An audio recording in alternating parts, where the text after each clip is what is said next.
Hello and welcome back everyone. ఈ వీడియోలో నేను ఎందుకు నా గోల్డ్ పొజిషన్ ని 63% ప్రాఫిట్ లో అమ్మేశాను అండ్ సిల్వర్ క్రాష్ అవుతున్నప్పటికీ ఎందుకు ఈ రోజు నేను సిల్వర్ లో ఎంట్రీ తీసుకున్నానో ఎక్స్ప్లెయిన్ చేస్తాను. దాంతో పాటు లాస్ట్ ఫ్రైడే మనం డిస్కస్ చేసినట్టుగా నిఫ్టీ 50 ఎలా మన సపోర్ట్ అండ్ రెసిస్టెన్స్ జోన్స్ ని క్లియర్ గా రెస్పెక్ట్ చేసిందో మనం డిస్కస్ చేద్దాం. But before we begin all of this, I would like to take some time to discuss some things. చాలా మంది సిల్వర్ అండ్ గోల్డ్ లో హై పాయింట్ దగ్గర ఇన్వెస్ట్ చేసి లాస్ట్ 4 days నుండి జరిగిన కరెక్షన్ వల్ల ఒక పానిక్ మోడ్ లో ఉన్నారు. And I totally understand how it feels.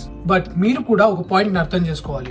Stock market అన్నది ప్రైమరీలీ 2 ఫ్యాక్టర్స్ ద్వారా డ్రైవ్ అవుతుంది. Number 1 and most important, fundamental factors. Fundamentals include financials of the company, news and geo political factors. ఇది king లాగా అన్నమాట. మీరు trading లో ఎంత పెద్ద తోపు తురుమైనా స్టాక్ మార్కెట్ డైరెక్షన్ ని ఈ ఫండమెంటల్ ఫ్యాక్టర్స్ డిసైడ్ చేస్తాయి. అలాంటప్పుడు ఈ టెక్నికల్ అనాలిసిస్, ప్యాటర్న్స్, చార్ట్స్ ఇవన్నీ వేస్తేనా మరి? No. While fundamentals decide the direction of the market, technicals decide the good entry and exit points. ఈ టెక్నికల్ అనాలిసిస్ లో టీ కూడా తెలియకపోవడం వల్ల చాలా మంది రిటైల్ ఇన్వెస్టర్స్ అందరూ డబ్బులు పెడుతున్నారు కదా అని చెప్పి వాళ్ళు ఇన్వెస్ట్ చేస్తారు అండ్ లాసెస్ లో వచ్చినప్పుడు పానిక్ అవుతారు. Please don't do this. If you don't believe in what I'm saying, నేను నిఫ్టీ 50 చార్ట్ అనాలిసిస్ చేసేటప్పుడు మీకు క్లియర్ ఎగ్జాంపుల్ చూపిస్తాను. How this fundamentals and technicals co exist together అని. ఎగ్జాక్ట్లీ మనం ఫ్రైడే రోజు డిస్కస్ చేసిన సపోర్ట్ లెవెల్ దగ్గర నుండే నిఫ్టీ 50 రివర్సల్ తీసుకుంది. Why did that happen? That is what trading psychology is, and this is where technical analysis helps. First, మీరు returns పైన ఎక్కువ ఫోకస్ చేయకండి. It really doesn't matter until you learn the skills. Let me explain you with an example. Assume మీ దగ్గర ఒక 1 lakh 2 lakh rupees ఉన్నాయనుకోండి. మీరు gold, silver or ఇలాంటి hype ఉన్న ETF లో ఇన్వెస్ట్ చేసి అది 100% డబుల్ అయిపోయింది. Meaning your 1 lakh turned into 2 lakhs. What now? ఏం చేస్తారు ఆ డబ్బుతో? లక్కీలీ బుల్ ర్యాలీలో పార్టిసిపేట్ చేశారు, డబ్బులు డబుల్ అయ్యాయి అండ్ మీ దగ్గర డబ్బులు కూడా ఉన్నాయి. What are you gonna really do with that money? మహా అయితే కాసేపు ఒక అడ్రినలిన్ రష్, రైట్? అలాంటి అడ్రినలిన్ రషే కావాలనుకుంటే you better Gamble. At least 50% chances అయినా ఉంటాయి విన్నింగ్ కి. నేనేం చెప్తున్నానో అర్థం చేసుకోవడానికి ట్రై చేయండి. స్కిల్ అన్నది చాలా ఇంపార్టెంట్, మైండ్ సెట్ అన్నది చాలా ఇంపార్టెంట్. 90% ప్రాఫిట్ నుండి నేను 62-63% దగ్గర బుక్ చేశాను. బేసిక్ గా I loss 30%. Did I feel bad? Of course I did, but that's not the end of the world. 63% నేను క్యాప్చర్ చేయగలిగినప్పుడు I can find such trades in future, so many of them. That is the skill you have to build. That is the confidence you have to build. And also ఒక subscriber నన్ను ఒక question అడిగారు ఈ morning, and I promised that subscriber that I'm going to explain what realized and unrealized gains are. Let me take a quick moment and explain what that is. మీరు silver ని 100 rupees దగ్గర కొన్నారనుకోండి. ఇప్పుడు silver price 60 rupees కి వచ్చింది. అంటే మీరు ఒక 1 lakh invest చేస్తుంటే ఇప్పుడు మీ కరెంట్ పొజిషన్ 60,000 దగ్గర ఉంటుంది. Understand this carefully. మీరు 40,000 రూపీస్ లూజ్ అవ్వలేదు, మీ డబ్బులు ఎక్కడికి పోలేదు. Until you hit that cell button, మీరు మీ ఇన్వెస్ట్మెంట్ లో నుండి కంప్లీట్ గా ఎగ్జిట్ అయితే you have booked your losses. That's when you last money, right? But మీరు మీ ఇన్వెస్ట్మెంట్ ని సెల్ చేయకుండా హోల్డ్ చేస్తే వాల్యూ మాత్రమే ఫ్లక్చువేట్ అయింది. సేమ్ నెంబర్ ఆఫ్ షేర్స్ ఉంటాయి మీ దగ్గర. If the price move back up, your value moves back up, right? So మీరు invest చేసిన అమౌంట్ మీకు అర్జెంట్లీ అవసరం లేదనుకుంటే please do not panic sell the shares. ఆలోచించండి, take some time, think about it and take decision. Chart analysis ముందు ఇవన్నీ చెప్పడానికి reason ఏంటంటే, when somebody tells me that they invested their hard earned money and lost a lot of money, what to do now, and they're confused and lost, it feels really bad. మనకు అర్థం కాని వాటి జోలికి మనం వెళ్ళకూడదు. Take your time, learn the skill and then play with the stock market. ప్రతి year ఏదో ఒక హైప్ సైకిల్ రన్ అవుతూనే ఉంటుంది. Semiconductors, EV, AI, gold, silver, bitcoin, real estate, ఇలా హండ్రెడ్స్ ఆఫ్ ఆపర్చునిటీస్ వస్తూనే ఉంటాయి. Don't be in that FOMO, fear of missing out. Alright, I think I've taken enough of your time. Now let's dive into chart analysis. Alright, let me start with gold first. అసలు నేను ఎందుకు cell చేశాను and what is the exact reason? ఈ chart ని గమనించండి. నేను Friday release చేసిన వీడియోలో ఈ ట్రెండ్ లైన్ డ్రా చేసి, లెట్ మీ చేంజ్ దిస్. ఈ ట్రెండ్ లైన్ డ్రా చేసి మీకు ఎక్స్ప్లెయిన్ చేశాను. This can act as a support zone. And then this horizontal trend line is going to be the primary and major support for gold, right? అనుకున్నట్టుగానే ఈ trend line ని break చేసి horizontal trend line దాకా price వచ్చి and then right from that point it took reversal. You see this?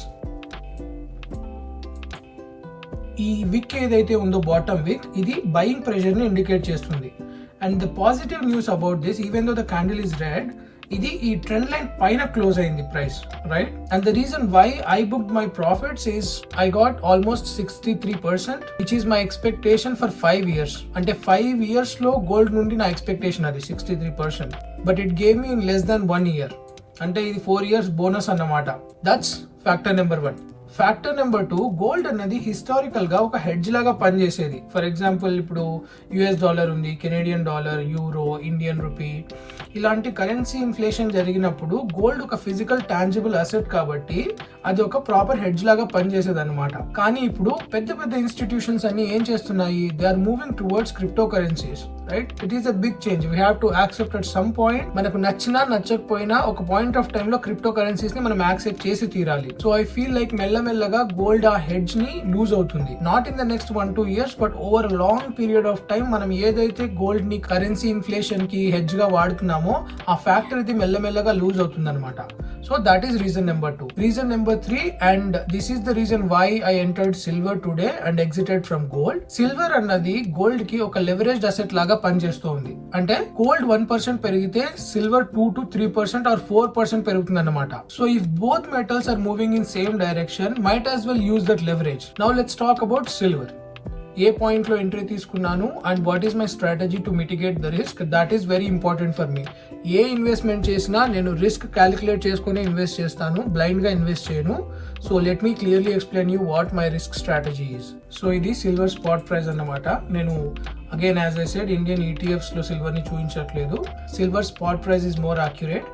Okay, so this is what happen today in Canada. And ఇండియాలో markets open అయినప్పుడు this is going to be reflected on Tuesday. Market ఈ రోజు కూడా almost 10% up and down అయ్యింది and it closed with 6.38% in negative, right? ఈ green candle ఏదైతే చూస్తున్నారో it open today at 6 o'clock Canadian Eastern Standard Time and this will be reflected in tomorrow's Indian market అన్నమాట. మనం last వీడియోలో discuss చేసుకున్నామా ఈ zones ని, right? Watch out for this zone and this zone. Look at how price reacted at these zones. అలా ఉంటుంది మరి. Trading is not complicated, having control your mindset is complicated. మనం ఈ chart ని కొంచెం deep dive చేసి చూద్దాం 1 hour time frame లోకి వెళ్ళి. రైట్, చెప్పడం మర్చిపోయాను, నేను ఇండియన్ ETF లో ఇన్వెస్ట్ చేయట్లేదు సిల్వర్ కి, because I have better control over US and Canadian ETFs here. I can take actions quickly. కాబట్టి నేను కెనేడియన్ ETF లో ఇన్వెస్ట్ చేశాను. ETF పేరు SBT.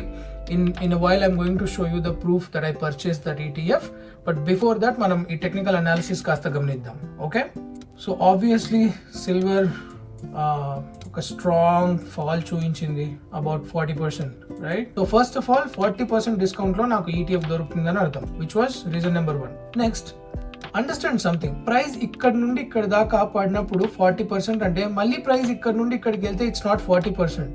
That's not how math works. Let me show you. Same point నుండి price all time హైకి reach అయితే it's 64%. So ఈ point లో నేను ఎంట్రీ తీసుకుంటే, if silver again touches all time high, I get 64-65%. Exactly ఈ point లో entry తీసుకోలేదులేండి of course, but let me show you where I took. So morning chart open చేసి గమనించినప్పుడు I found this pattern. Okay, and there was from this point, ఈ point దగ్గర నుండి నాకు buyer support కనపడింది. అరౌండ్ ఈ పాయింట్ లో ఎంట్రీ తీసుకుందాం అనుకున్నాను. And when I take entry, my expectation is that market is going to fall. నేను ఆ ఎక్స్పెక్టేషన్ తోనే ఎంట్రీ తీసుకుంటాను. ఐ విల్ నెవర్ ఎక్స్పెక్ట్ కి నేను డబ్బులు అందులో పెట్టాను అండ్ ఇమీడియట్ గా మార్కెట్ పైకి వెళ్ళిపోయింది. No, that rarely happens, and having that expectation is going to keep you calm. Gold లో నా ఇన్వెస్ట్మెంట్ అండ్ ప్రాఫిట్స్ ని నేను 3 parts గా డివైడ్ చేశాను. పార్ట్ 1 నేను ఇక్కడ డిప్లాయ్ చేశాను క్యాష్ ఈ పాయింట్ దగ్గర. యాక్చువల్ గా let me open the ETF that I invested in. Right, so part 1 నేను ఈ పాయింట్ దగ్గర డిప్లాయ్ చేశాను, $40.11 దగ్గర. అండ్ దాని తర్వాత ఇఫ్ మార్కెట్ ఫాల్స్ ఫర్దర్, ఈ జోన్ ఏదైతే ఉందో ఈ $53 జోన్, రైట్? ఈ $53 జోన్ దగ్గర నేను నా సెకండ్ అమౌంట్ ని ఇన్వెస్ట్ చేస్తాను. ఆ మిగిలిన 1/3 అమౌంట్ ని నేను మంత్లీ SIPకి సెట్ చేస్తాను అనమాట. ఇలా చేయడం వల్ల డాలర్ కాస్ట్ యావరేజ్ నా ఫేవర్ లో వర్క్ చేస్తుంది. And also remember, gold and silver కి నా పోర్ట్ఫోలియోలో ఓన్లీ 10-15% మాత్రమే స్పేస్ ఉంది. అంతకు మించి నేను ఇందులో ఇన్వెస్ట్ చేయను. Diversification is very important when you are investing money. అసలు గోల్డ్ అండ్ సిల్వర్ సడన్ గా పడడానికి రీజన్ ఏంటి? ఉన్నాయి, కొన్ని మంచి రీజన్స్ ఉన్నాయి. ఓకే, 2 బెస్ట్ రీజన్స్ చెప్తాను నేను. ఓకే, ఫస్ట్ ఈ ట్రేడ్ వార్స్ ఏవైతే ఉన్నాయో అవి కొంచెం సెటిల్ అయ్యాయి అనమాట. అలా సెటిల్ అవ్వడం వల్ల and also India had a very good deal with US right now. అలాంటి మంచి డీల్స్ జరిగినప్పుడు ఆబ్వియస్లీ స్టాక్ మార్కెట్ పైన ఇంపాక్ట్ ఉంటుంది and stock markets are going to react positively. And stock markets rise అయితే మెటల్ మార్కెట్స్ డౌన్ అవుతాయి. Reason number 2, US dollar strong అయింది. US Federal Bank interest rates ని stabilise చేస్తుంది. నేను ఇది లాస్ట్ 2-3 వీడియోస్ లో కూడా ఎక్స్ప్లెయిన్ చేశాను. ఇంట్రెస్ట్ రేట్ స్టేబుల్ గా ఉన్నప్పుడు జనాలు వాళ్ళ డబ్బులు తీసుకుని వెళ్ళి బ్యాంక్ లో పెడతారు, ఎందుకంటే obviously bank fixed amount of interest ఇస్తుంది కాబట్టి. అలా ఇంట్రెస్ట్ రేట్ కట్ అయినప్పుడు సేఫ్ అసెట్స్ అయినా గోల్డ్, సిల్వర్ ఇలాంటి వాటిలో పెడతారనమాట. Third and most important, obviously నేను ఎలా అయితే ప్రాఫిట్స్ బుక్ చేసుకున్నానో చాలా మంది ప్రాఫిట్ బుకింగ్ స్టార్ట్ చేశారు. That's another major factor that we are seeing here. ఇది గోల్డ్ అండ్ సిల్వర్ గురించి. Let's move to Nifty 50. Nifty 50 is so good. Nifty 50 budget రోజు రియాక్ట్ అయిన విధానం చూసి I laughed. It was so funny. మన last వీడియోలో నేను ఈ జోన్స్ ని కాస్త మైండ్ లో పెట్టుకోండి అని మీకు ఎక్స్ప్లెయిన్ చేశాను. That this is going to act as a support, this is going to act as support and the next biggest support is at this point, right? So actually evening నేను check చేసినప్పుడు market was around this point 25,800 దగ్గర ఉండింది. So I thought this is going to be like a huge gap up. మరి ఇప్పుడే check చేశాను, it's around this point. I think it will still open gap up ఈ రోజు కూడా around this point. ఇలా ఈ పాయింట్ దగ్గర గ్యాప్ అప్ ఓపెన్ అవుతుంది. And if price pushes about this line, this trend line and sustains, మార్కెట్లో చాలా positive news items ఉన్నాయి కాబట్టి ప్రైస్ ఒకవేళ ఈ ట్రెండ్ లైన్ పైన క్లోజ్ అయ్యి సస్టైన్ అయితే then we can consider it as short term reversal. But until price breaks this and sustains here, ఇలాంటి ఒక గ్రీన్ క్యాండిల్ ఇక్కడ ఉంది కదా, ఇలాంటి ఒక గ్రీన్ క్యాండిల్ ఇక్కడ ఫామ్ అయ్యి ప్రైస్ సస్టైన్ అయితే then I will consider it as a bullish market. But అప్పటిదాకా న్యూట్రల్ మార్కెట్ లాగానే చూస్తున్నాను నేను. మీరు గమనించండి, ఇక్కడ సైడ్ వేస్ లోనే ఉంది. And I'm really hoping in the next 1 to 2 weeks or even in this week price breaks this point. Let's see what happens. నేను ఈ పాయింట్ దగ్గర ఎంట్రీ తీసుకున్నాను. మనం కాస్త లోవర్ టైం ఫ్రేమ్లోకి వెళ్ళి చూస్తే వీ కెన్ అబ్జర్వ్, చూసారా ప్రైస్ ఈ సపోర్ట్ జోన్ని టచ్ అవ్వగానే ఎలా రియాక్ట్ అయిందో. And observe this pattern. Support zone ని టచ్ అయ్యి ప్రైస్ రియాక్ట్ అయ్యి పైకి వెళ్ళింది, but it didn't break this resistance zone. This acted as resistance zone and అక్కడ నుండి price it fluctuated between these 2 zones until buyers or sellers take control. Price ఇలానే react అవుతుంది అన్నమాట. either this side sellers have to take control or this side buyers have to take control. అప్పుడే price లో మనం ఒక ర్యాలీని చూడొచ్చు. Intraday trading చేసే వాళ్ళ కోసం I see a clean zone here. ఒకవేళ ప్రైస్ ఈరోజు గ్యాప్ అప్ ఓపెన్ అయ్యి ఇక్కడ సస్టైన్ అయింది అనుకోండి, chances are very high that it's gonna touch this point 25,400 ని టచ్ చేయొచ్చు. And then what happens after that will have to wait and watch. But ఈ point ని బ్రేక్ చేస్తే chances are high that it might touch this point. మీకు అర్థం కాకపోతే please trading జోన్కి వెళ్ళొద్దండి. It's a very complicated game. సముద్రం అంత నాలెడ్జ్ లో నాకే ఒక చెంచా నాలెడ్జ్ ఉందని నేను నమ్ముతాను అనమాట. ఆ చెంచాలో కూడా ఒక డ్రాప్ నాలెడ్జ్ ఉన్న వాళ్ళు కూడా ట్రేడింగ్ లో దిగుతారు, నాకు అన్ని తెలుసు అనుకోని. ఎలా అలా అయితే? క్యాపిటల్ ప్రిజర్వ్ చేసుకోండి. ఈ రోజు డబ్బులు మీ దగ్గర ఉన్నాయనుకోండి, స్కిల్ నేర్చుకున్న తర్వాత ఆటోమేటిక్ గా డబ్బులు సంపాదించవచ్చు. అదే స్కిల్ లేకుండా జస్ట్ ఉన్న డబ్బులతో గ్యాంబ్లింగ్ చేస్తే వాట్స్ ద పాయింట్? సో అది నా opinion. Gold, silver and Nifty 50 పైన I'm still bullish on Nifty 50. Silver లో I'll keep you updated. If I add more money to my position or if I am exiting, I'll tell you definitely. I'm not looking for short term gains. రేపు sudden గా అది ఒక 10%, 20%, 30%, 40% పడినా I don't care. Risk చేయగలిగిన మనీతో మాత్రమే trade చేస్తాను నేను. రిస్క్ చేయకూడదు అనుకున్న మనీని నేను ఇన్వెస్ట్ చేస్తాను. Understand this. Trader and investor personalities are 2 completely different things. Don't ever combine them. Alright, see you in my next video. అప్పటిదాకా stay healthy, stay wealthy and please be disciplined.